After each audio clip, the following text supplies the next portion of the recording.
할렐루야. 우리 한 주간 동안 평안하게 잘 지내셨습니까? 저와 함께 기도하심으로 한국교회사 31강 32강 강의를 시작하겠습니다. 기도하겠습니다. 하나님 아버지, 주님께서 살아계셔서 이 역사를 다스리시며 저희들 한 사람 한 사람의 인생을 주장하시는 줄 믿습니다. 주님, 이 시간 저희들에게 새 힘 주시고 건강을 주셔서 주님 앞에 모여서 공부할 수 있도록 귀한 은혜 베풀어 주심을 감사합니다. 주님, 우리 자유 대한민국이 이제 4.10 총선을 치르고 이 나라가 지금 극심한 혼동 가운데 있습니다.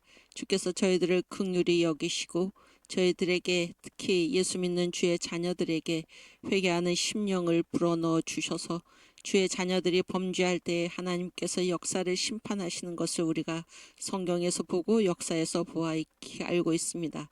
주여, 저희들의 잘못을 깨달아 알게 하여 주시고 주님의 말씀으로 돌아오게 하여 주시며 우리 주님을 섬기는 일에 조금도 부족함이 없도록 저희들을 바꾸어 주시고 완전히 저희들에게 회개의 눈물을 허락하여 주시며 주의 성령을 보내셔서 이 땅을 고쳐 주시기를 간절히 원하옵나이다. 주님, 오늘도 정광 목사님 붙드시고 가시는 곳마다 주의 성령께서 함께 하시며 세임 주시고 능력 주셔서 하나님이 자유 대한민국을 예수 한국 복음 통일의 길로 이끌어 가시는데 조금도 부족함이 없도록 주께서 지켜 주시옵소서. 목사님과 동역하는 모든 주의 자녀들을 주께서 붙드시사 한 마음으로 한 성령으로 하나 되게 하여 주시고 각자 처한 자리에서 정성을 다하여 우리 주 하나님을 섬기고 이 대한민국을 사랑하여 주님의 부르심에 응답하며 적극적으로 나설 수 있도록 주께서 인도하여 주시옵소서. 이 시간 강의를 시작하는 처음 시간입니다. 하나님께서 이 자리에 함께하여 주셔서 저희들의 마음을 열어주시고 아둔한 귀를 열어주시고 저희들의 지각을 열어주셔서 우리의 주의 성령이 임재하는 귀한 시간 되도록 역사하여 주시옵소서. 감사하며 예수님의 이름으로 기도하옵나이다. 아멘. 네, 우리 사도신경으로 신앙 고백하겠습니다. 전능하사 천지를 만드신 하나님 아버지를 내가 믿사오며 그 외아들 우리 주 예수 그리스도를 믿사오니 이는 성령으로 잉태하사 동정녀 마리아에게 나시고 본디오 빌라도에게 고난을 받으사 십자가에 못 박혀 죽으시고 장사한 지 사흘 만에 죽은 자 가운데서 다시 살아나시며 하늘에 오르사 전능하신 하나님 우편에 앉아 계시다가 저리로서 산자와 죽은 자를 심판하러 오시리라. 성령을 믿사오며 거룩한 공회와 성도가 서로 교통하는 것과 죄를 사하여 주시는 것과 몸이 다시 사는 것과 영원히 사는 것을 믿사옵나이다. 아멘. 네, 우리 한 주 동안 잘 지내셨습니까?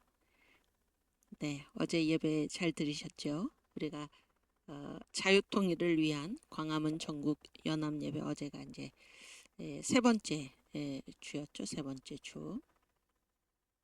그리고 특별히 어제의 말씀의 제목이 하나님의 구원 역사 경영 그런 것이었습니다. 하나님의 구원 역사 경영. 그래서 저는 이제 역사를 공부하는 사람으로 어제 그 말씀에 특별히 이제 많은 주의를 기울이면서 평소에도 말씀을 열심히 듣지만은 어제 많은 부분을 공감하면서 그렇게 예배를 드렸고 우리가 이제 이 역사를 살아가면서 이번 총선을 치르면서 제가 느낀 것 중에 하나는 이 하나님을 믿는 주님을 믿는 주의 자녀들이 이 어떠한 역사에 임하는 태도와 주님을 믿지 않고 또 알지도 못하는 그러한 사람들이 이 역사에 임하는 태도가 전혀 다르다라는 사실을 생각하게 됩니다. 그 예레미야서에 보면은 그러니까 사람들의 두 가지 죄악을 얘기를 하고 있는데 첫 번째는 사람들이 이제 스스로 그 웅덩이를 팠다는 것입니다. 웅덩이. 이 웅덩이를 팠는데 이 웅덩이는 그 안에 이제 그 말씀을 물을 저축하지 못할 웅덩이. 그러니까 사람들이 자기의 꾀로서, 그러니까 하나님의 길을 떠나 가지고 자기의 꾀로서 뭔가를 이제 도모하는 것입니다. 도모하는 거예요. 그리고 이제 또 한 가지의 죄악은 무엇인가? 그 사람들이 그 물을 채우지 못할 터진 웅덩이를 자기들이 스스로 파고, 또 이제 그것이 잘못됐잖아요. 잘못됐으면은 거기에서 이 하나님의 말씀으로 돌아올 생각을 해야 되는데, 그렇게 하지 않고 자기들이 이제 저지른 죄악 때문에 안 좋은 결과가 발생을 하죠. 안 좋은 결과가 발생을 하고 이게 그릇된 길로 갔을 때 그것을 주님의 말씀으로 돌아와서 회개해 가지고 그것을 고칠 생각을 하지 아니하고, 자기가 이제 이 잘못된 결과를 어떻게 바로 잡을까를 또 다시 자신들의 생각으로 그것을 행해 나간다는 것입니다. 그러니까 이게 이제 인간의 이중적인 죄악이죠. 이중적인 죄악. 그러니까 하나님을 버리고 떠나서 이를 그르쳤을 때 이것을 또 자신의 어떠한 힘으로써, 자신의 지혜로서, 하나님의 지혜와 관계없는, 하나님의 말씀과 관계없는 그러한 것으로서 다시 이것을 봉합하고자, 마무리하고자 애쓰는 이런 것들이 인간의 이중적인 죄악인데, 이번 총선을 치르면서 우리가 그러한 현상들을 비일비재하게 많이 보았던 것입니다. 공천을 그르치고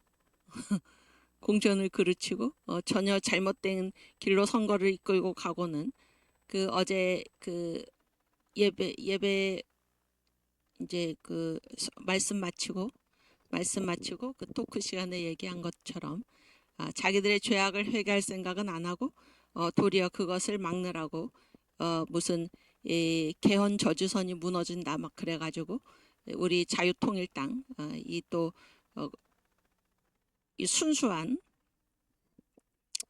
순수한데 이렇게 어리석은 거죠.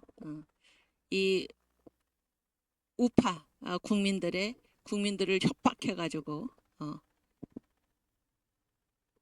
표를 끌어가는, 그래서 어리석은 국민들이 또 그거를 속아가지고 그쪽으로 표를 몰아주는 이러한 그 한심한 현상들을 이번 총선을 통해서 이제 보았고,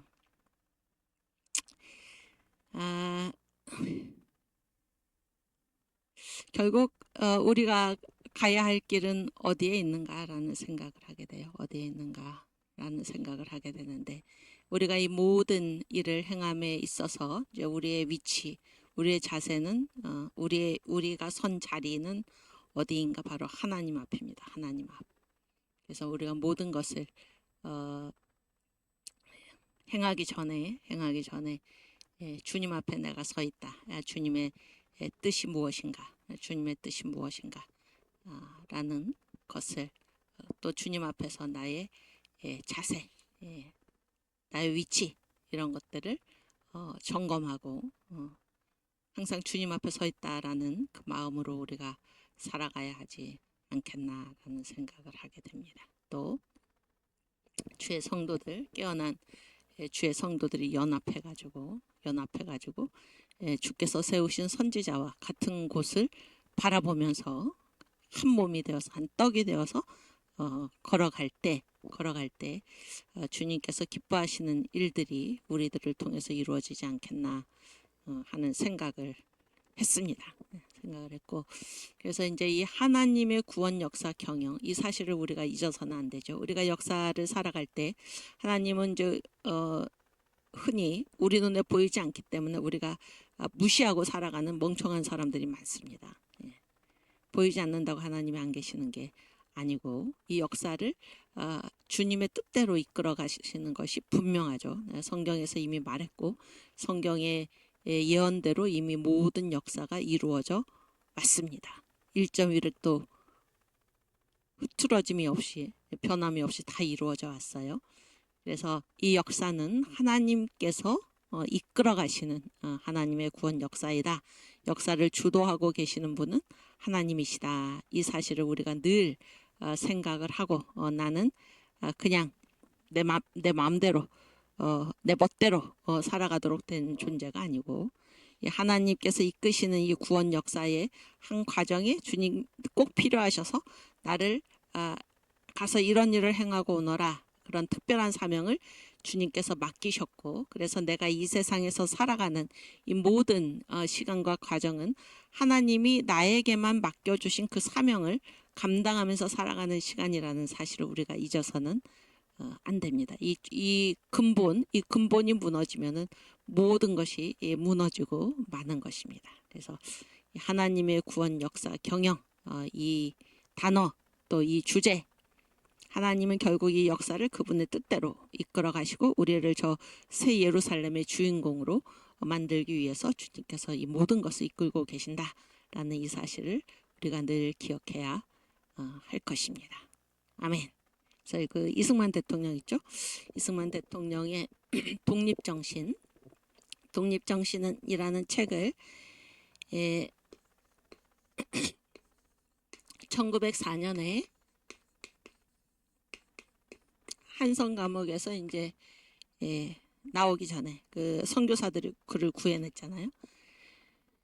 구해냈는데 이 나오기 전에 이제 이 독립정신을 이제 다 썼습니다. 다 쓰고 그 마지막에 독립정신 후록을 써서 독립의 이제 기묘한 조목을 6가지로 이제 쭉 정리를 했고 그 맨 마지막에 말이 뭔가 하면은 우리 다 같이 천국에서 만납시다 이렇게 끝을 맺습니다. 우리 다 같이 천국에서 만납시다 이렇게 끝을 맺는 것을 볼 수가 있습니다. 그러니까 이 청년 이승만이 이제 한성 감옥에서 갇혀 있으면서 그가 거기서 예수를 만났고 성령 체험을 했고 그래서 그의 일생 예수를 만난 이후에 또 성령의 은사 인사이드 아웃의 은사를 받은 그 이후의 모든 삶은 항상 그의 앞에는 누가 있었나? 하나님이 계셨다. 그러니까 하나님이.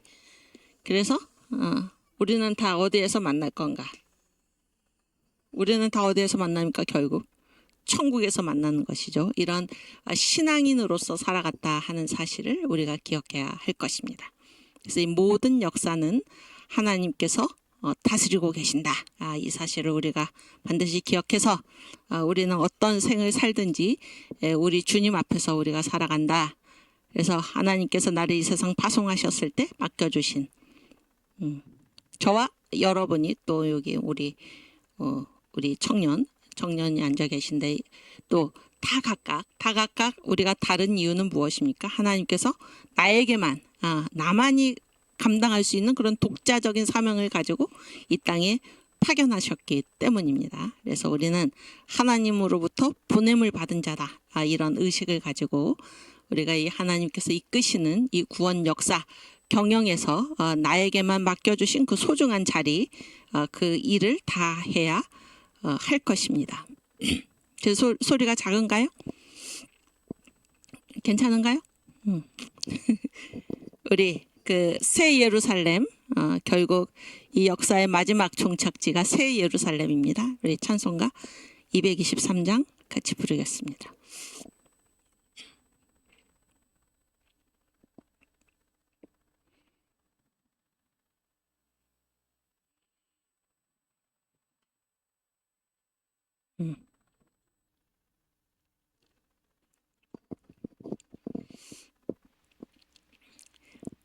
네, 우리 새 예루살렘. 세상 모든 수고 끝나 우리 장막 벗고서 모든 근심 걱정 사라진 뒤에 주를 뵙고 성도 함께 면류관을 쓰리라. 새 예루살렘에서 성도들이 함께 올 때 기뻐 노래하리라. 새 예루살렘 호산나를 높이 불러 왕의 왕을 맞으리. 새 예루살렘에서 가는 길이 외로워도 주날 붙드시리니 시험 환난 근심 걱정 없으며 주를 믿고 따라가면 주의 뜻을 알리라. 새 예루살렘에서 성도들이 함께 올 때 기뻐 노래하리라. 새 예루살렘 새 예루살렘 호산나를 높이 불러 왕의 왕을 맞으리. 새 예루살렘에서 내가 세상 작별하고 눈물 흔적 거둔 뒤 주의 찬란하신 영광 비칠 때 나를 구속하신 주를 기쁨으로 배우리. 새 예루살렘에서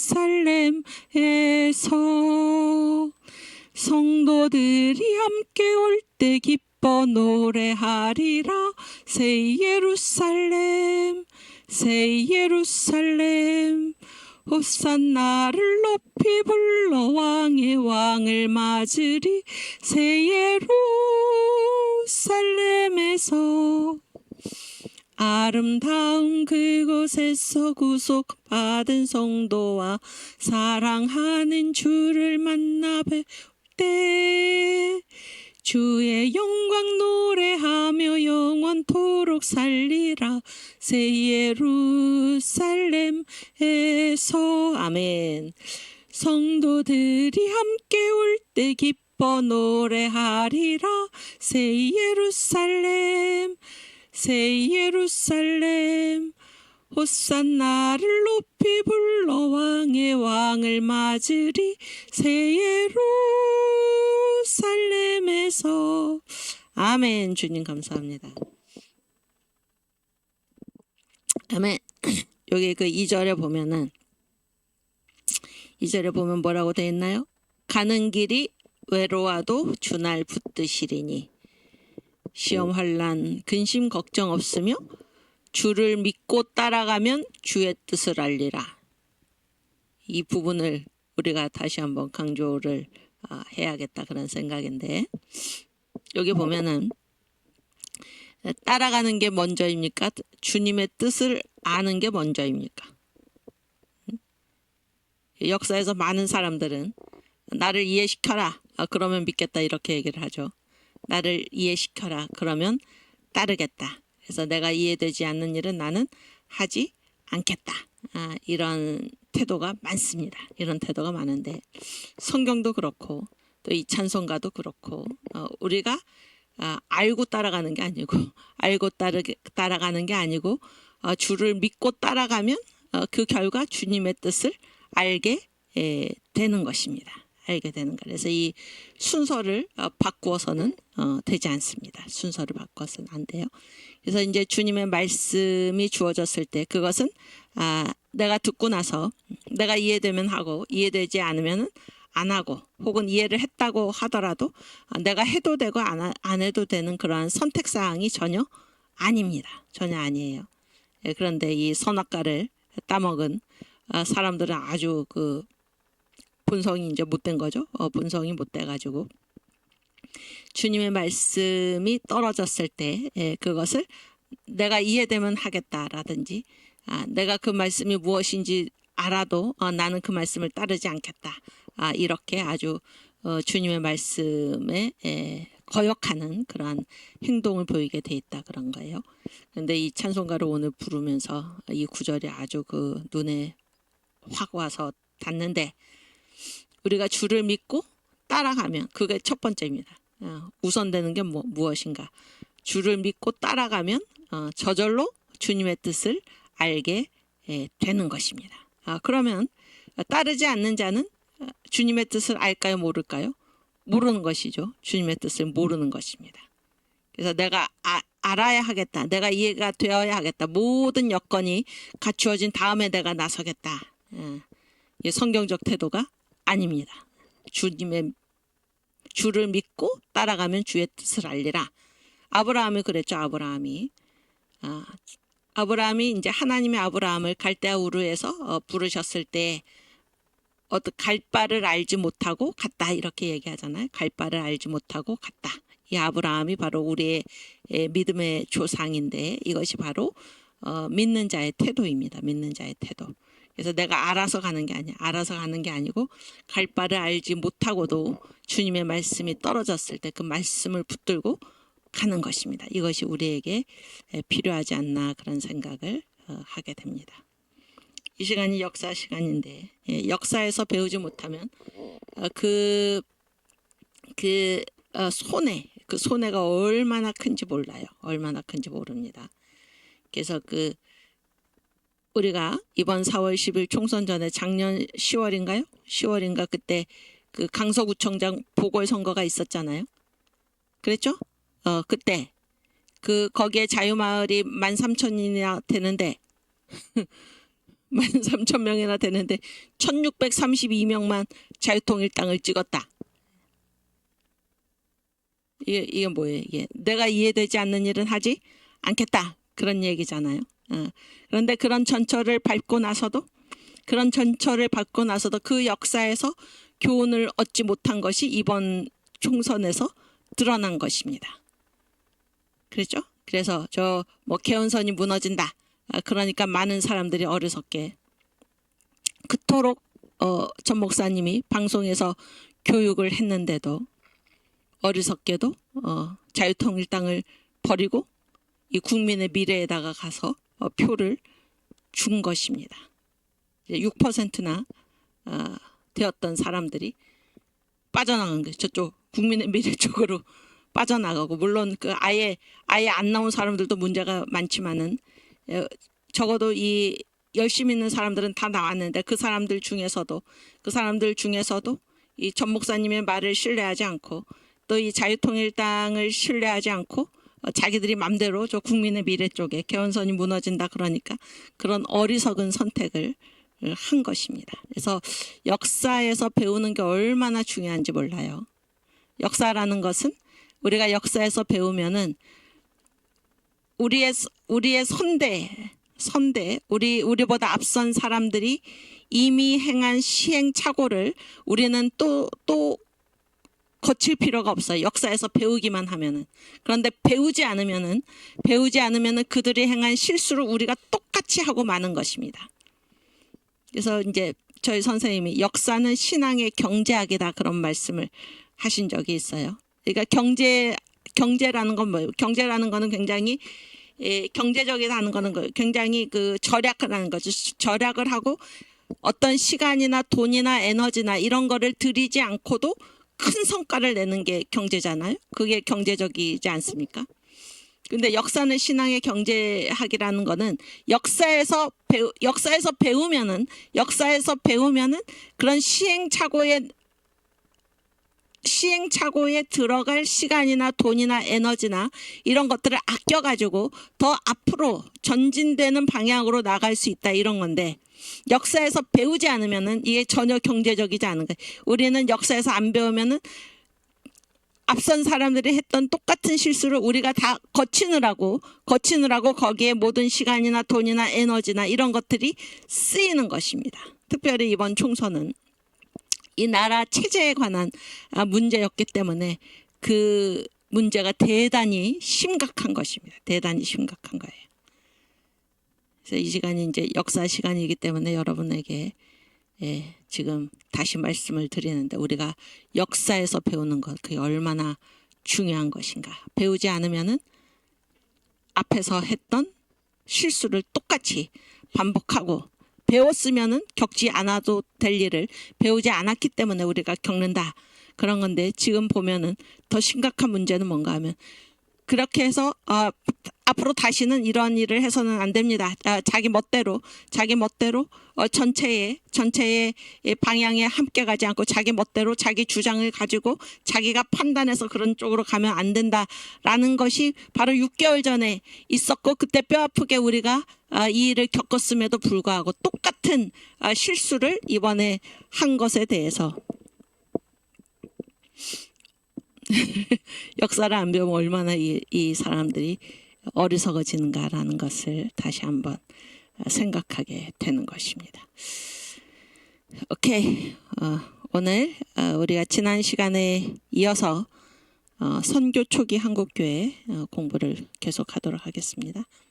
파워포인트. 네, 그래서 선교 초기 한국교회. 그래서 이제 거기 세 가지 내용이 있어요. 선교지로서의 한국. 그 다음에 한국 근대화의 네 가지 유형과 한국의 선택. 그 다음에 초기 한국교회의 신앙 뭐 이런 것들을 오늘 공부하려고 합니다. 그러니까 선교지로서의 한국. 첫 번째는 선교지로서의 한국인데 선교지가 뭐예요? 선교지가 여기 지우개 어디 갔어요?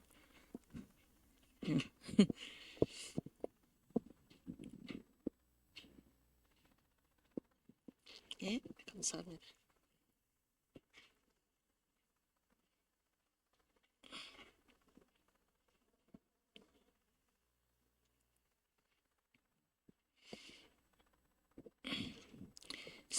선교지라는 말이 무슨 말일까요? 선교하는 장소죠. 선교하는 장소. 그러니까 이제 그 선교사들이 지금 어디에다가 선교를 하려고 그러는 거예요? 한국에다가 선교를 하려고 그러는 거죠. 이제 이 개신교 선교사들. 그랬을 때 이 한국은 어떤 곳인가라는 것을 미리 파악을 해야 되나요? 안 해야 되나요? 당연히 해야 되죠. 한국은 어떤 곳인가. 그랬을 때 이제 여기에 개신교 선교사들이 이제 한국에 선교를 하고자 했을 때 크게 이제 그때 당시에 한국이 어떤 모습이었나. 첫 번째는 이제 개신교의 선교가 1884년 선교사 알렌 의사죠. 알렌의 입국으로부터 이제 알렌이 한국에 도착한 그때로부터 이제 선교의 시작을 잡아요. 개신교의 경우에 예수교회죠. 예수교회. 근데 한국의 카톨릭 교회는 언제 선교가 시작됐나? 딱 100년 차이입니다. 100년 차이.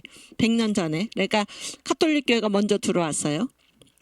여기는 선교사 알렌이 입국했을 때부터 그렇게 이제 시작점을 잡는다면은 카톨릭 교회는 1784년에 무슨 일이 있었냐면 이승훈이라는 사람이 한국 사람이죠. 이승훈이라는 사람이 세례를 받아요. 세례.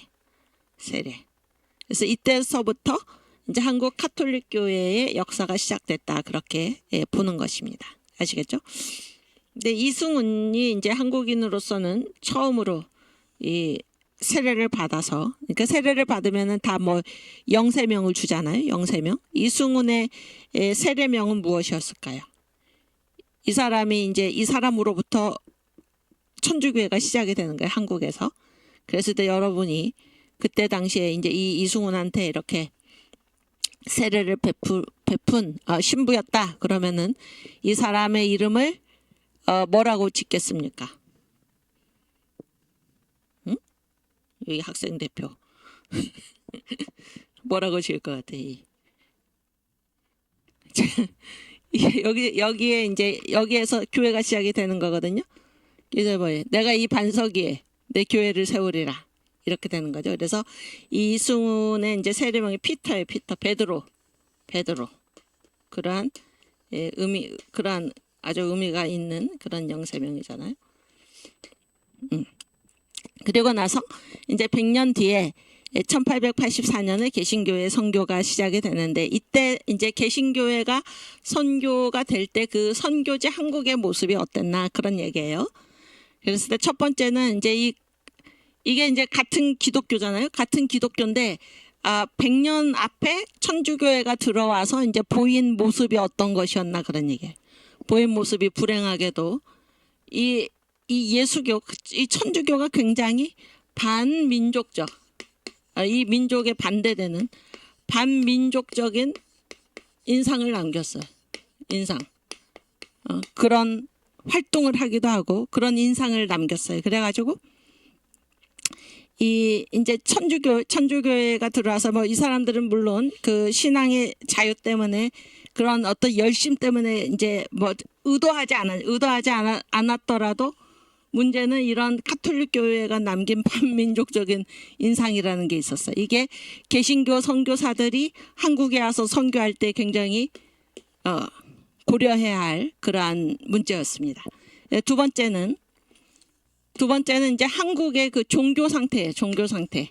지금 한국이라는 나라에 가가지고 복음을 전해야 하는데 한국의 종교 상태가 어땠나 이거를 이제 외국인들이 한국에 와서 보면 한국은 종교가 없는 나라가 아닌가 이런 생각을 했다 그런 거예요. 그리고 실제로 어떤 종교가 있어도 그 종교가 뭐 나라를 이끌거나 이런 영향력을 발휘하지 못하는, 그래서 종교적인 진공 상태, 마치 종교가 없는 듯한 그러한 상태에 놓여 있었다 그런 얘기예요. 세 번째는 이때 이제 1884년 이때 당시에 개신교회가 선교될 이때 당시에 어떤 일이 있었습니까? 한국의 전통적인 방식은 뭐예요? 쇄국이죠. 쇄국. 그래서 나라 문을 걸어 잠그는 것입니다. 나라 문을 걸어 잠그는 것이고, 이제 청년 이승만은 이때 우리나라의 그 모습을 뭐라고 썼냐면 산중처사국이야. 산중처사국. 그러니까 산 속에 거하는 선비의 나라. 산 속에 거하는 선비의 나라. 그래서 아주 이 나라 바깥하고는 딱 선을 긋고 고상하게 산 속에 혼자 거하는 그러한 선비의 나라. 예, 굉장히 어리석은 거죠. 왜냐하면은 이 나라가 어떤 나라든지 자기 혼자 살 수는 없잖아요. 그래서 다 이웃 나라와 교류를 하면서 살게 돼 있는데 그때 당시에 한국은 아예 나라 문을 걸어 잠그고 자기들 혼자서 살겠다 이런 어리석은 선택을 이제 한 것인데 쇄국에. 그런데 이 쇄국에 특별히 더 이렇게 영향을 미친 게 무엇인가 하면 바로 이 카톨릭 교회의 반민족적인 행동입니다. 반민족적인 행동. 그래가지고 조금 이따가 얘기를 하겠지만은 이제 청나라에 이제 뭐 우리나라는 작은 이 문재인이 그런 이 망발을 했는데 우리는 작은 나라에 청나라는 대국이어 가지고 1년에 한 번씩 뭐를 보내? 사은사, 감사의 사절을 보내잖아요. 그런데 이 이 카톨릭 교회의 이런 행동 때문에 이 쇄국의 범위가 청나라까지도 미쳤는데 그 사은사의 규모를 아예 축소를 했어요. 그래서 외국과 교류하는 그런 것들을 아예 차단하는 이런 길로 갔다는 거예요. 그래서 쇄국의 현상이었고, 그런데 이제 더 이상 이때 1884년 이때 가서는 더 이상 그렇게 한국이 존재할 수가 없는 것입니다. 그래서 1876년에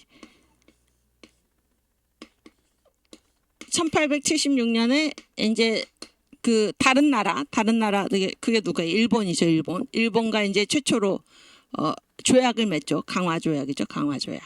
그 이후에 1882년부터 미국, 그다음에 83년에 뭐 영국, 독일, 뭐 그 이후에 프랑스 이렇게 해가지고 계속 러시아 이렇게 해서 계속 이 구미 각 국가 이제 조약을 맺는 그런 상태예요. 그런데 우리가 그런 조약을 맺을 만한 어떤 준비가 된 것이 아니에요. 준비가 되지도 않았는데 아주 그 미약한 국력으로서 이런 나라들과 조약을 맺으면서 그렇게 해서 이제 그런 상태. 그래서 이 국내의 혼란, 힘도 없는 그런 상태에 있었던 것이 선교사들이 선교하러 왔을 때 우리 한국의 상황이었다 하는 얘기입니다. 네, 그 얘기를 지금 이제 좀 살펴보려고 그러는데 넘겨주세요. 그 다음에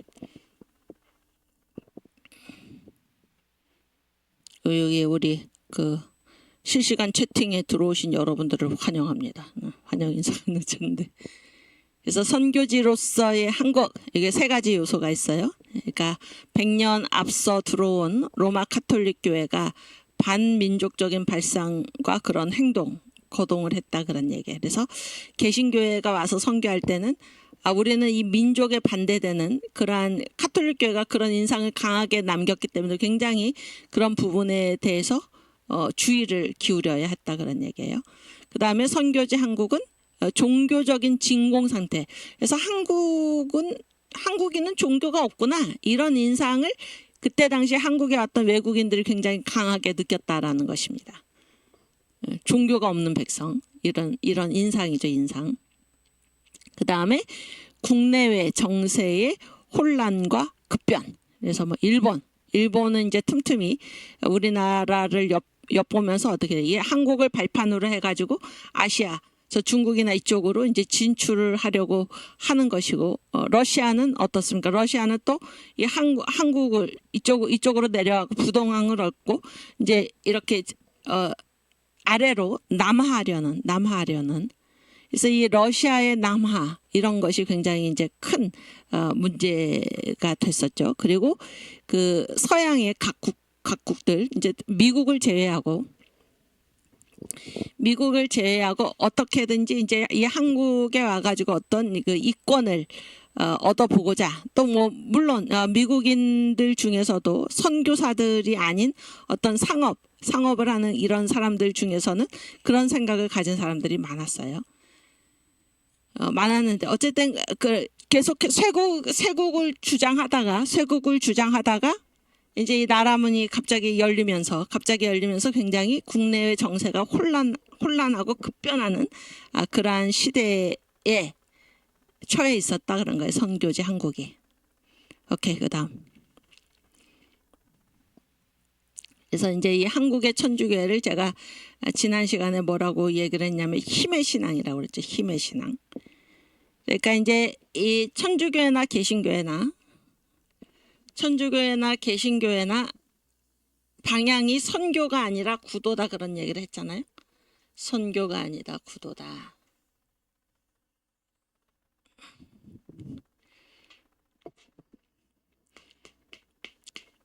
선교하고 이제 구도가 있었어. 구도.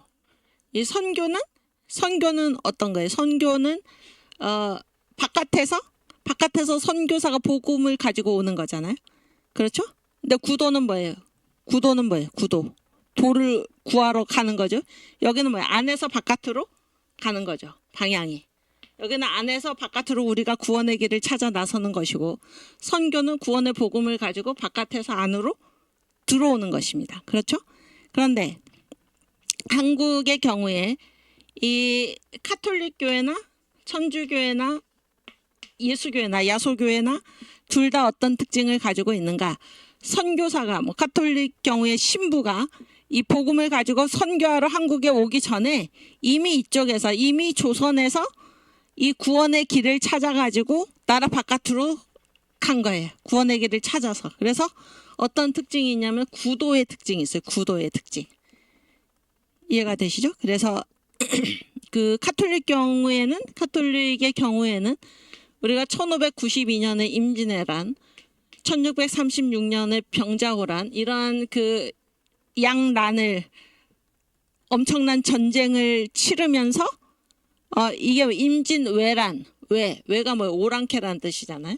병자호란 호가 뭐예요? 오랑캐라는 뜻이잖아요.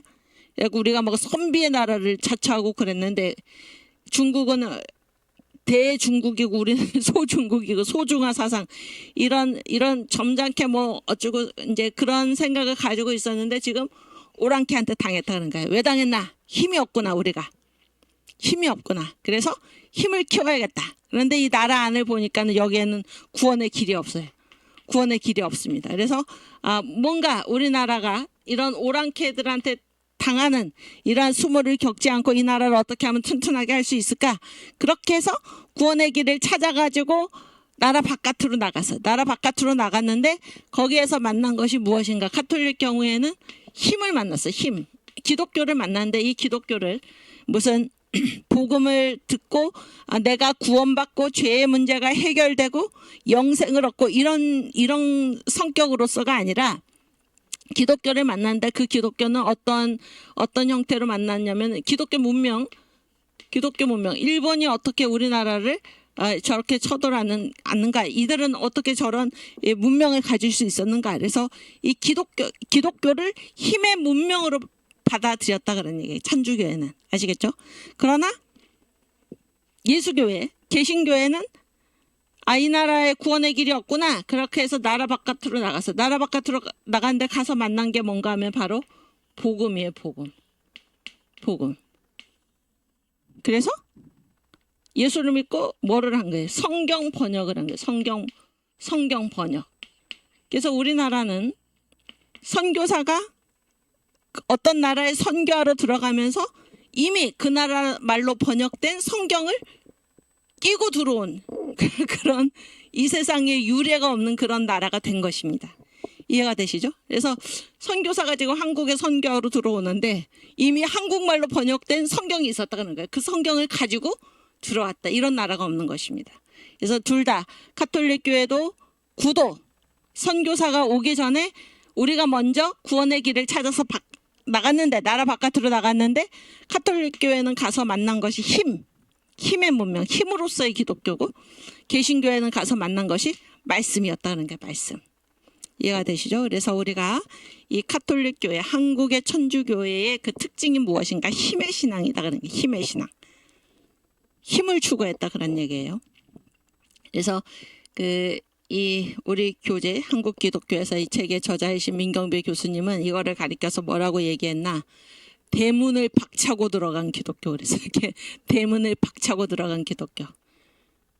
그래서 우리가 이제 이 기독교에는 뭐예요? 이 선교라는 거는 뭐예요? 선교라는 것은 무엇인가? 가서 복음을 전하고 사람들을 구원의 길로 인도하고 이런 거잖아요. 그런데 그렇게 가면서 대문을 아예 때려 부수고 그 나라에 들어갔다. 그러니까 힘으로써 이거를 밀어붙였다 하는 그런 인상이 강하다 그런 얘기예요. 오케이, 이거 다시 한번 올려주세요. 그래서 이제 이 한국의 천주교회는 힘의 신앙이고 이거를 지금 말하는 이유는 선교지 한국에 있어서 개신교회가 선교할 때 한국의 가톨릭 교회가 이런 힘의 신앙을 추구했기 때문에 굉장히 한국인들한테는 이거는 우리 민족과 아주 반대되는 반민족적인 그러한 종교가 아닌가 이런 인상을 남겼다 그런 얘기예요. 이해가 되시죠? 힘의 신앙, 대문을 부수고 들어간 기독교인데 천주교회인데 그래서 이제 로마 가톨릭 교회에 한국에 들어온 로마 가톨릭 교회가 3대 박해가 있어요. 가톨릭 교회, 천주교회가 겪은 박해가 3대 박해가 있는데 1791년에 신해 박해가 있고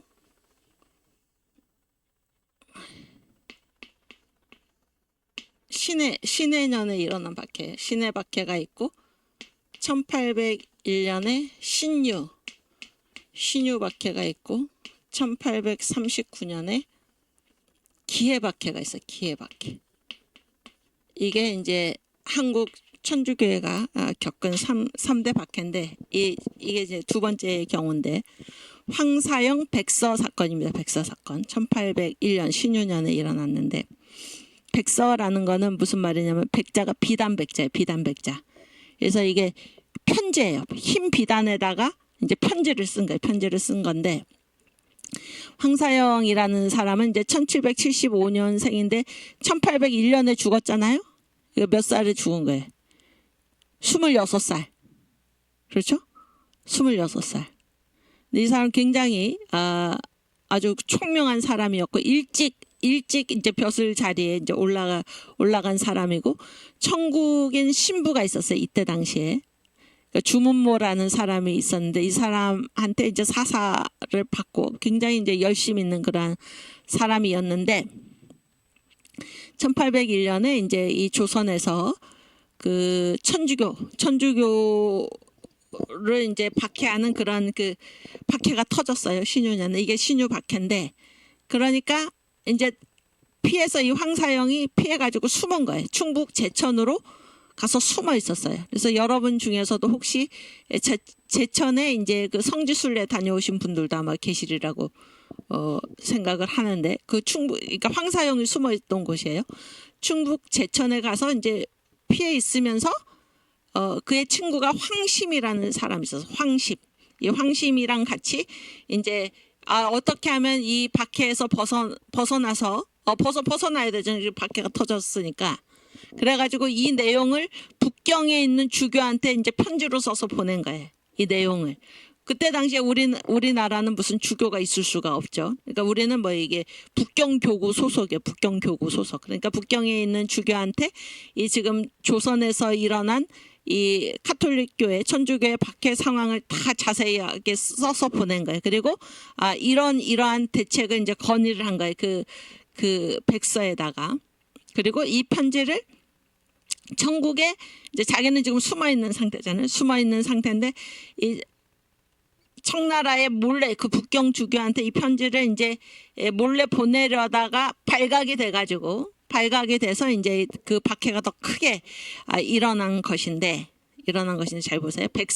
백서라는 거는 흰 비단에 쓴 편지다 그런 얘기예요. 비단백자예요. 그런데 이게 길이가 62cm예요. 길이가 62cm. 제가 이거를 갖고 왔으면 그 사본이 있어요. 사본. 그 사본을 뜬 거죠. 종이에다가.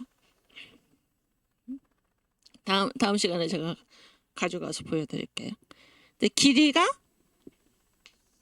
넓이 이게 62cm. 이 정도 되죠? 62cm. 그 다음에 폭이 이 정도는 38cm. 이게 이제 실물 크기입니다. 실물 크기. 여기에다가 이제 쭉 이렇게 쓰는 거예요. 제가 그걸 다 봤어요. 이렇게 쭉 써가지고 뭐 이렇게 빽빽하게 씁니다. 빽빽하게 써요. 그래서 이렇게 쭉 써요. 이렇게 했는데 제가 이렇게 듬성듬성하게 선을 그었지만은 여기에 몇 글자가 들어갔나? 여기 몇 글자가 들었어요. 13,000자. 이 안에 13,000자가 들어갔어요. 13,000자가 넘는 글자가 여기에 들어갔어요. 이게 한글로 썼을까요? 한문으로 썼을까요? 1801년이니까 또 이거 양반이지 양반? 한문으로 썼어. 한문으로. 그럼 여러분 요즘 그 컴퓨터 글씨 보세요. 이 한문이 제가 보니까 이 한문이 얼마나 여기 62cm 곱하기 38cm에 13,000자를 썼어요. 그럼 글자 하나의 크기 있잖아요. 글자 한 가지의 크기. 한문인데 이거 또 한글도 아니고 얼마나 작은가 하면 요즘 그 컴퓨터 여러분 다 하시죠? 10포인트 그 정도 돼. 그 정도 되는 제가 이제 그 다음 시간에 그걸 들고 오겠습니다. 근데 거기 보면은 이게 빈줄이 딱 한 번 있어요. 딱 한 번. 여기서 끝나고 여기는 없어. 그리고 빼곡하게 처음부터 끝까지 꽉 글자들로 차 있어요. 여러분 그 빈줄이 딱 한 번 있다. 빈줄이 뭐 처음 끝까지 빈줄이 아니라 중간 정도부터 비어 있는 데가 딱 하나예요. 그러면은 이거를 우리가 조금 편안하게 생각을 하면 약간 이게 거칠게 보면은 이거를 어떻게 볼 수 있어요? 이 사람이 몇 번 13,000자 쓰는 동안에 몇 번 쉬었다는 것입니까? 한 번 쉬었다 그러니까 한 번 쉬었다. 그리고 이 글을 쓰는 동안에 이 사람의 상황이 어땠어? 어떤 상황에서 썼습니까? 박해를 피해 가지고 숨어 있는 그런 상황에서 썼어요. 그러면 여러분 그런 상태에서 어떤 이 정상적인 그런 생각이 가능했을까요? 지금 숨어가지고 자기 목숨이 경각에 달린 상황에서 여기에 한국 천주교에 이런 박해가 일어났습니다. 우리를 구원해 주시오 그러면서 북경 주교한테 지금 편지를 써서 보는 거예요. 이 내용이. 그러면은 이 62cm 곱하기 38cm에 13,000자를 쓴 것도 참 너무 힘든 일이죠. 힘든 일이고 거기에 딱 한 군데 빈줄이 반 정도 있다라는 거는 이 많은 글자를 쓰면서 딱 한 번 쉬었다 그런 생각도 들고 그러면 어떻게 이 사람이 이렇게 했을까? 그가 이 백서를 쓰던 그 상황이 굉장히 그 위급한 상황이었고 그런 상황에서는 사람이 그런 어떤 정상적인 평상시 같으면 하지 않을 그러한 생각까지 하게 된다 그런 얘기예요. 그런 거를 우리가 알고 그런 것을 배경으로 해서 이제 이 백서의 내용을 보면 여기 보겠습니다. 올려주세요. 거기에 이제 이런 내용이 나와요. 뭐 굉장히 많지만은 북경 주교한테 하는 얘기예요. 그래서 우리를 구원해 달라 그런 건데 우리나라 백성은 병을 몰라, 군사를 몰라. 왜냐하면은 지금 전쟁을 모르기 때문에 병을 모르고 위에는 어진 임금이 없고 아래에는 충신이 없습니다. 그래서 만일 불행이 있으면 흙덩이처럼 무너져 내릴 것입니다. 여기서 불행이 뭘까요? 불행이 뭐예요? 이 지금 그 다음에 나온 이에. 그래서 이건 뭐예요? 쳐들어와라 그런 얘기예요. 쳐들어와라. 쳐들어와도 백성은 병을 모르고 위에는 어진 임금이 없고 아래에는 충신이 없어서 쳐들어오면 그냥 무너지게 돼 있다 이런 얘기. 이게 지금 한국 사람이 하는 얘기입니다. 자기 나라에 대해서. 만일 불행이 있으면 흙덩이처럼 무너져 내릴 것입니다. 이에 군선이 뭐예요? 전쟁이죠. 전쟁하는 거죠. 군선 수백 척에 수백 척 끌고 와라 그런 얘기예요. 군선 수백 척의 정병, 정의의 병력 5,6만을 얻어서 많은 대포들을 가득 싣고 조선의 해안으로 바로 와서 수백 척의 그 군함이죠. 거기에다가 정병, 아주 그 훈련이 잘 된 그런 병력 5만 6만을 얻어가지고 많은 대포를 가득 싣고 조선의 해안으로 와라 그런 얘기예요. 이게 지금 한국 사람이 하는 얘기예요.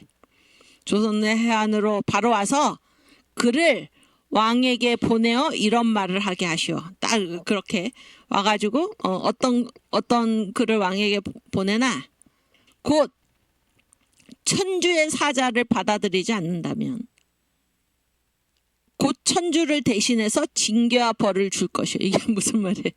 이게 뭐예요? 천주교를 당장 이렇게 받아들여라 그런 얘기죠. 받아들여라. 그래서 만약에 안 받아들인다. 이 천주의 사자가 누구예요? 뭐 신부 이런 사람들이잖아요. 그러니까 천주는 뭐 하나님이죠. 그러니까 자기들은 누구예요? 지금 천주의 사자인데 천주의 사자를 받아들이지 않는다면 천주 하나님을 대신해서 징계와 벌을 주겠다. 뭐 이 나라 완전히 전쟁하겠다 그런 얘기죠. 응? 벌을 줄 것이요. 왕은 한 사람 천주의 사자 한 사람을 받아들여 전국의 변을 면하고자 하는가? 받아들이면은 이제 전쟁 없이 간다 그런 얘기예요. 아니면 틀렸네 글자가. 전국을 잃고 한 사람을 용납하지 않을 것인가? 안 받아들이면 뭐야? 이거 완전 전쟁으로 이 나라 무너뜨리겠다 그런 얘기죠. 청컨대 왕은 둘 중에 하나를 택하라고 그런 글을 왕한테 보내라 그런 얘기예요. 이게 지금 황사영이라는 열렬한 청년 아니지 결혼됐으니까 어쨌든 27밖에 안 된가 나이가. 이 청년 황사영 열렬한 카톨릭 신부 대단한 지식인이고 대단히 총명했던 이 사람이 이제 가톨릭 교회가 박해를 당하니까 충북의 제천이라는 곳에 가서 피해 있으면서 북경 주교에게 와서 우리를 구해달라. 와서 우리를 구해달라. 그러면서 이런 내용의 편지를 써서 보냈던 것입니다. 보내려고 그랬는데 이게 이제 배 뜨기 전에 발각이 돼가지고 그러니까 조선 조정은 뭐예요? 이런 반역자가 없는 거죠. 그렇지 않습니까? 조정의 입장에서는 이런 반역자가 없는 거예요. 그래서 그동안 우리가 가톨릭 교회를 박해했던 이 모든 일이 얼마나 정당한 것이었나 이렇게 생각을 한 것입니다. 그렇게 해가지고 이 일로 수많은 사람들이 이제 순교의 피를 흘린 것이죠. 순교의 피를 흘리고 이 일 때문에 이제 그 쇄국에 아까 얘기했죠. 나라문을 닫는 그 범위가 청나라에도 해당이 됐어. 청나라에도. 그래서 이 북경으로 가는 사은사 1년에 한 번씩 사절단을 파송을 하잖아요. 감사하다고. 그 사은사의 규모를 200명 이내로 축소를 시키는 이런 결과를 가져온 것인데 이것은 한국에 온 가톨릭 교회가 이 한국에 남긴 반민족적 이 사람들은 뭐 아비도 없고 나라도 없고 임금도 없고 아무것도 없구나 이런 반민족적인 인상을 강하게 남긴 그런 것 중에 하나다 그런 얘기예요. 그런 여러 가지 일이 있었는데 그 중에 하나고 이것이 개신교회가 한국에 와서 선교할 때 굉장히 이 부분에 대해서 주의를 기울이지 않으면 안 됐다 그런 얘기예요. 그러니까 개신교회가 한국에 와서 선교할 때 어떤 입장을 취해야 되겠습니까? 당연히 어떤 입장을 취해야겠어. 우리는 가톨릭 교회하고는 다르다. 이걸 알려줬어야 돼. 우리는 가톨릭 교회하고는 다르다. 이게 굉장히 중요했던 것입니다. 그리고 이제 여러분께서 그 중고등학교 다닐 때 역사 시간에 국사 시간에 아마 다 배우셨을 터인데 남영군묘 도굴 사건 기억나십니까? 우리 청년 사무엘 청년 남영군묘 도굴 사건 그런 거 기억나요? 그런 말을 들어본 적이 없어. 세대가 다른. 저는 이제 들었는데 남영군이 누구 아버지인가 하면 대원군 아버지. 남영군.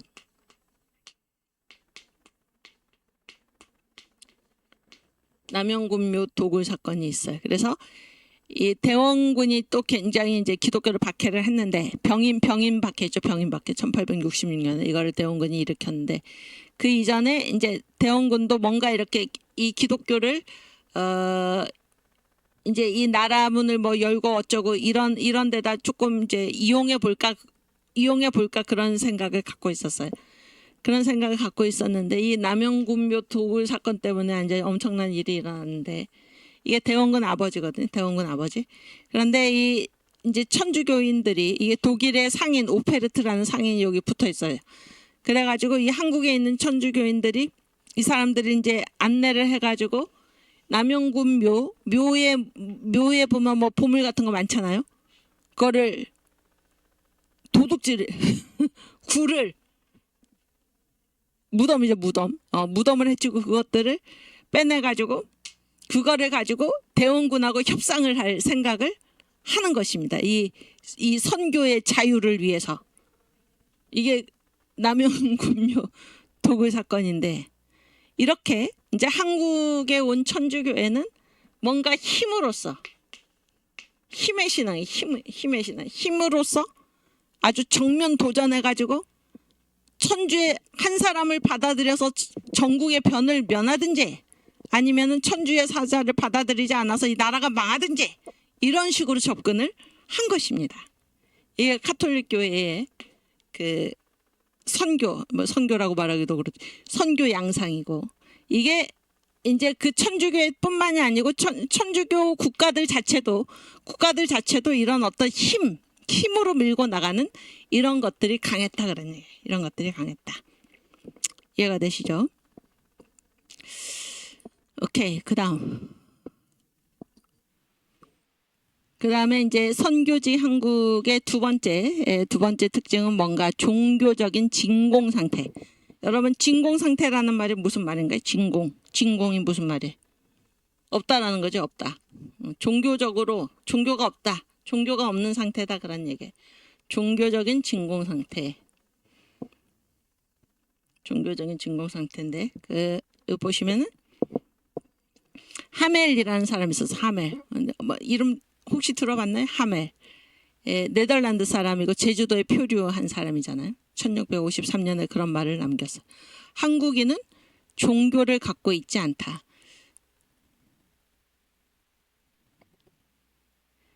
이때가 1653년이니까 그 네덜란드는 어떤 곳입니까? 1653년이면 종교개혁이 언제 일어나죠? 1517년에 일어나요. 1517년에 일어나고 종교개혁의 3대 교회가 있죠.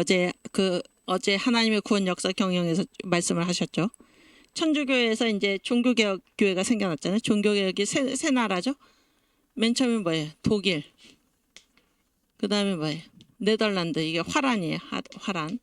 네덜란드. 하멜의 나라지. 그 다음에 영국. 그래서 독일이 뭐예요? 독일이 루터교회죠. 루터교회.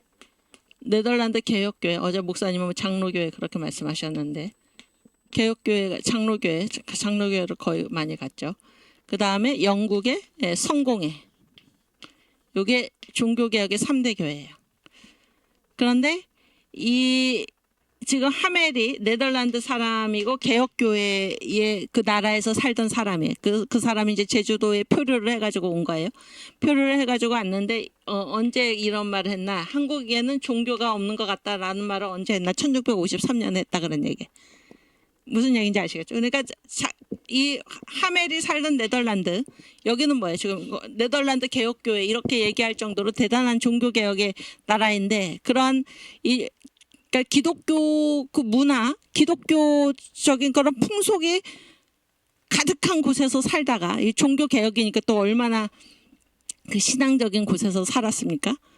그런데 그런 나라에서 살다가 지금 한국에 와 보니까 한국인은 종교를 전혀 갖고 있지 않다, 이런 생각이 들 수밖에 없었다 그런 거예요. 그런 문화에서 살다가 와 보니까 이해가 되시죠? 무슨 얘기인지. 그래서 한국인은 종교가 없는 백성인가, 이렇게 얘기를 했다는 거예요. 또 천주교회의 달레라는 그 역사가가 있었어요. 역사가. 달레가 이제 프랑스 사람이죠. 근데 한국을 보니까 여기에 과연 종교가 있는가? 한국인의 종교라는 거는 아주 조상숭배, 요 정도, 조상숭배라는 아주 이렇게 수준 낮은 그런 형태밖에 없지 않나. 그래서 참 한국인 이상하다, 왜 종교가 없을까, 그런 얘기를 했다는 거예요. 또 미 국무부에 있는 동양통 로크힐이라는 사람이 있었어요. 미 국무부 소속 동양 전문가 로크힐, 이런 사람이 있었는데, 장관이죠. 이런 사람이 있었는데 이 사람은 뭐라고 얘기를 했나? 한국인은 종교적인 감정을 갖고 있지 않다. 또 그렇지만 신령 숭배 형태는 있다, 이렇게 얘기를 했어요. 그러니까 종교가 없다라는 얘기죠. 있어봤자 뭐 신령 숭배 정도. 그다음에 런던 데일리 메일, 이게 신문 이름이에요. 데일리 메일. 여기에 기자 맥켄지라는 기자가 있었는데 1905년에 어떤 얘기를 했나? 너무 이상하다는 거예요. 서울에는 종교 의식을 집행하는 예배 처소가 없다. 그러니까 무슨 그런 게 눈에 띄지 않는 거예요. 응? 그 다음에 영국의 여행가, 여자인데 또 민비하고도 아주 친했던 비숍이라는 사람이 있어요. 이 비숍 여사가 이제 한국의 곳곳을 다 여행하고 다녔는데, 이 사람이 어떤 얘기를 했나? 한국인은 종교가 없는 백성이다, 자기가 돌아다녀 보니까. 그리고 저급한 신령 숭배인 샤머니즘, 이 정도밖에는 없다. 이렇게 해서 한국에 온 외국인들이 보기에 뭐 주로 여행가들, 뭐 역사가, 그다음에 뭐 장관, 뭐 이런 사람들이죠.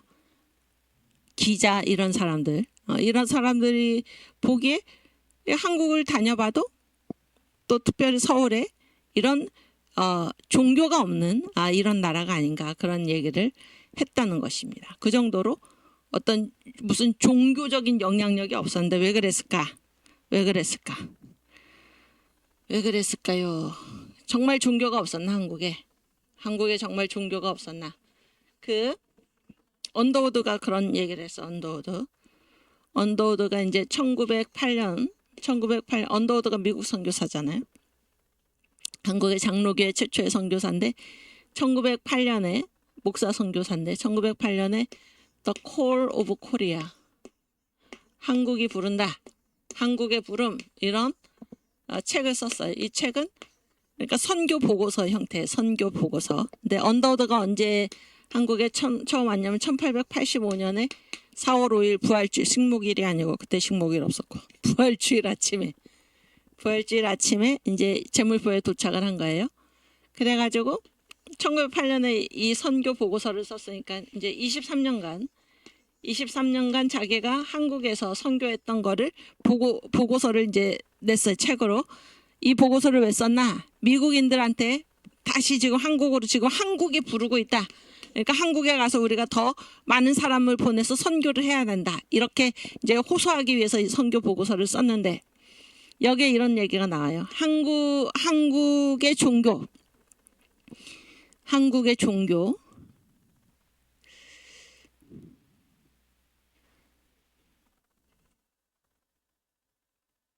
저기 이 굉장히 재밌는데 국민들의 맨 처음에는 국토 얘기가 나요. 국토 그 구성이 국토가 나오고 그 다음에 국민들의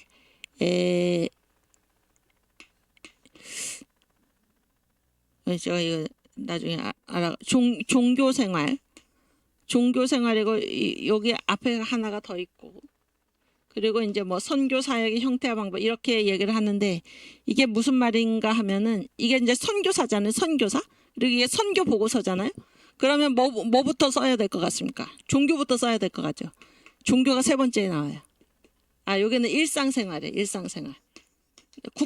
국토에 대해서 가장 먼저 얘기를 하고 그 다음에 국민들의 일상생활을 얘기하고 그 다음에 국민들의 종교생활을 얘기하고 그 다음에 이제 자기들이 했던 뭐 선교사역 이 얘기가 그 다음에 나와요.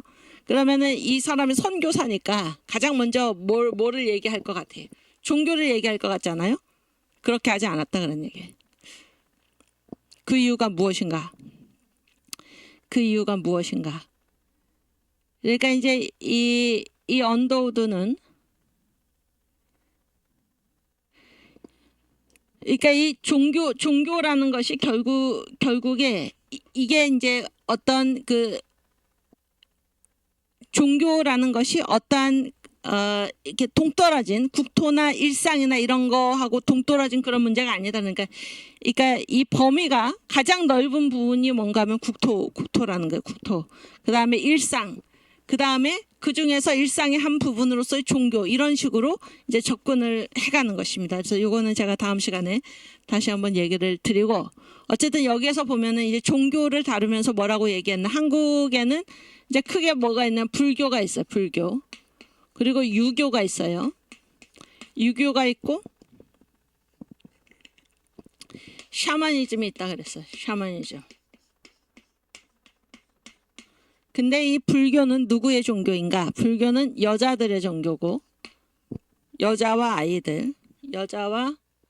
아이들의 종교고 이거는 하류층, 서민층의 종교다 그래서 하류층. 뭐 여자는 상류층 여자도 있지만 여자는 하여튼 불교예요. 이 유교는 양반의 종교면서 남자의 종교예요. 남자. 상류층의 종교다. 근데 샤머니즘은 뭐라고 얘기하고 있냐면은 그래서 보통 때에는 여자나 아이들이나 이제 이 서민들 하류층은 다 이게 절에 간다 그러는 게 절. 그 다음에 양반 남자들 여기는 다 뭐 조상 숭배죠. 유교를 믿는데 갑자기 집안에 재앙이 닥쳐요. 재앙이 닥치면은 절을 찾아갔던 사람들이나 뭐 조상 숭배를 했던 사람들이나 다 할 것 없이 뭐를 한다는 거예요. 샤머니즘으로 온다는 거예요. 그래서 뭐를 어떻게 해서 그 상황을 이기려고 하나 구술한다 그러는 거예요. 구술한다. 그래서 한국에서 가장 큰 종교는 뭐라는 거예요. 샤머니즘이다. 이렇게 이 1908년에 선교 보고서에서 이 얘기를 한 것입니다. 이제 무슨 말인지 이해가 되시죠? 그러니까 이제 한국에 종교가 있나 이런 얘기를 지금 하고 있는데 이제 이거는 언더우드는 뭐 23년 동안이나 우리나라에서 선교를 하면서 이제 언더우드가 파악한 그 현상에 그러니까 한국인들 완전히 미신에 사로잡혀 있는 거예요. 미신에 사로잡혀 있는데 그때 그러니까 불교도 있고 지금 얘기한 대로 뭐도 있어요. 유교도 있고 뭐도 있어요. 샤머니즘도 있죠. 샤머니즘. 이 샤머니즘이 가장 일반적이다. 그러니까 구슬하고 이런 거. 근데 그때 당시에 조선이죠. 조선. 이 예수교회, 개신교회가 선교될 때 한국의 정식 국교는 뭔가 하면 유교입니다. 유교. 그래서 산웅공상 이게 다 뭐 유교의 체제잖아요. 유교고. 그런데 이제 불교도 있었다. 이거는 양반 중심의 이제 국가 종교고. 근데 뭐도 있었어요? 불교도 있었지. 불교는 조선 시대의 국교가 유교라면은 조선 바로 전에 있던 나라가 무슨 나라입니까? 응? 고려잖아요. 고려의 국교가 뭐예요? 불교죠. 불교. 또 통일신라의 국교도 뭐예요? 불교죠. 이게 이제 그대로 남아 있고 그런 얘기예요. 샤머니즘은 이제 얘기를 했고 그랬을 때 이 불교 그때 당시에 그러니까 한국에서 이 불교는 어떤 형태였나? 불교는 굉장히 그 내세 지향적이었어요. 내세 지향. 내세라는 말은 내세의 반대말이 뭔가요? 현세지 현세. 이 세상의 반대말이 죽어서 가는 곳이 내세잖아요. 앞으로 올 세상이지. 그러니까 불교는 굉장히 내세 지향적이었어요. 그래가지고 뭐에 관심이 없어요. 현실에 관심이 없는 것입니다. 그러니까 이게 종교로서 이 현실에서 어떤 힘을 발휘하지를 못하는 거예요. 내세만 바라보고 있기 때문에. 그 다음에 유교는 여러분 보세요. 유교에서 내세 얘기하는 거 봤습니까? 유교는 내세를 말하지 않아요. 유교는 뭐를 말해요? 현세를 중요시하면서 유교는 뭐예요? 윤리. 이건 종교라기보다 윤리, 도덕으로밖에 이해되지 않는 도덕 정도로밖에는 드러나지 않는 그런 특징을 가지고 있었다 그런 얘기예요. 이 샤머니즘은 뭐 굿하고 이런 거 아주 저급한 거고. 그러니까 한국에 유교도 있었고 불교도 있었는데 이게 종교로서의 기능을 하지 못한 거예요. 유교는 뭐 도덕과 다름이 없었고 불교는 내세만 얘기를 하니까 현실에서 어떤 종교적인 영향력을 발휘하지를 못했다 하는 것입니다. 이해가 되시죠? 예, 그 다음에 보여주세요. 그런데 이제 헐버트가 뭐라고 얘기했나? 헐버트는 선교사예요, 선교사. 헐버트가 뭐라고 얘기했냐면은 이 한국에 가장 합리적이면서 가장 신비적인 종교인 기독교 밖에는 이 백성이 호소할 종교가 따로 없었다. 그러니까 한국인의 이 종교적 심성에는 기독교가 딱 맞았다 그런 얘기예요. 그럼 보세요. 여기 지금 두 얘기를 하자. 가장 합리적이고 가장 신비적인 이 두 면이 한국인한테는 다 있는데 보세요. 그럼 유교는 합리적이고 신비적인 것 중에서 유교는 뭐에 해당이 되는 거예요? 합리적인 거에 해당이 되죠. 도덕하고 다름이 없으니까. 불교는 뭐예요? 신비. 응? 내세만 얘기하니까.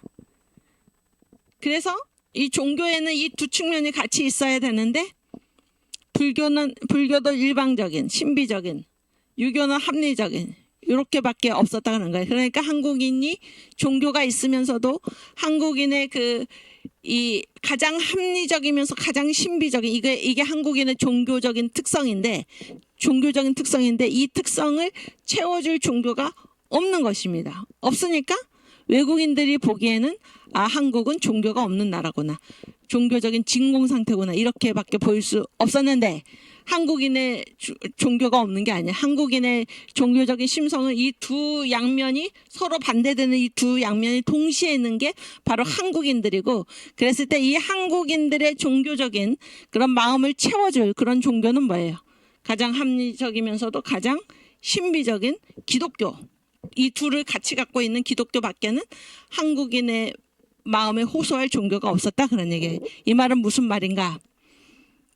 기독교가 이 한국에 들어왔을 때 이것은 아주 폭발적으로 한국인들의 마음에 호소하고 많은 사람들이 이 복음으로 인도될 그런 가능성이 컸다 그런 거예요. 이거를 헐버트 선교사가 본 것입니다. 이해가 되시죠? 선교지로서의 한국. 그래서 이 기독교 복음이 전해졌을 때 한국인들이 그토록 목말라 했던 그런 진정한 종교, 진정한 신앙, 이것으로 기독교가 크게 성장할 그런 것들을 내다본 것입니다. 그래서 보시면 여기 불교는 내세지향이라 그랬는데 이제 불교의 출발은 무엇입니까?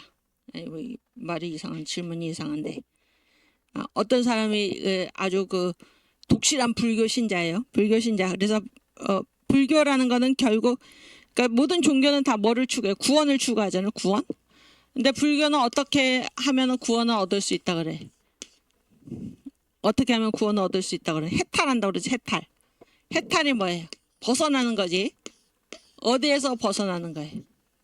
이 세상이 주는 여러 가지 뭐 생로병사 이런 문제들에서 이제 벗어나는 거잖아요. 그러니까 해탈을 하려면은 일단 어떻게 해야 돼? 어떻게 해야 됩니까? 세상에 있으면 안 되죠. 세상에 있으면 안 되고 어떻게 해야 돼? 집을 떠나야 되죠. 이런 걸 뭐라 그럽니까? 출가입산이라고 그러죠. 출가입산. 출가입산 이게 뭐예요? 집을 뛰쳐나와가지고 어디로 들어가는 거예요? 입산. 산으로 들어가는 거죠. 왜 산으로 들어가나요? 왜 집을 나와서 산으로 가나요? 뭐를 하기 위해서? 이 세상과의 인연을 끊기 위해서. 그렇죠? 산에 가면 뭐 사람도 별로 없고 그런 얘기잖아요. 그래서 자기는 이 세상에 살면서도 이 세상에 속하지 않은 채로 살겠다. 이게 바로 이 불교의 출발이죠. 응? 구원을 찾아가는 출발 아니에요? 그래서 출가입산. 그래서 산으로 들어갑니다. 산으로 들어가 가지고 거기서 뭐를 해? 고행을 하죠. 고행이라는 건 뭐예요? 이 세상에 있는 모든 것들은 다 어떻게 보는 거야? 악하게 보는 거예요. 악하게 봐서 이제 이 모든 욕심이나 이런 것에서 자기가 어떤 고난을, 그러니까 고행은 이게 고난이 아니고 고행은 뭐예요? 스스로 자처하는 거잖아요. 그런 것들을 통해서 이 육을 죽이고 뭐 종욕을 죽이고 이러한 수련을 통해 가지고 어떻게 하는 거예요? 견성성불.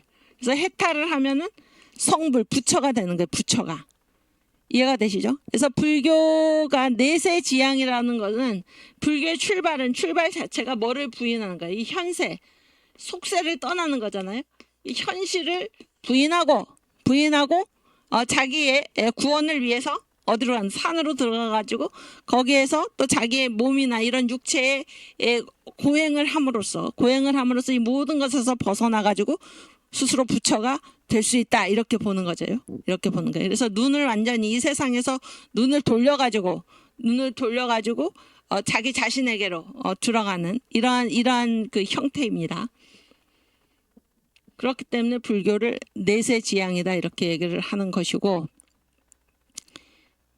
불교까지 하고 우리 조금 쉬고 10분 쉬고 다시 시작하겠습니다.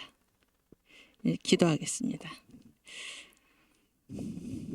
주님 감사합니다. 저희들에게 지혜를 주시고 성령으로 저희들의 아둔한 머리를 열어주시고 우리 주님의 복음의 말씀에 귀 기울일 수 있도록 주께서 인도하여 주시옵소서. 주님을 믿게 하시니 감사를 드립니다. 주님의 자녀 삼아주시니 감사합니다. 저희들에게 성령 충만하게 인도하여 주시옵소서. 감사하며 예수님의 이름으로 기도하옵나이다. 아멘. 10분 있다가 다시 시작하겠습니다.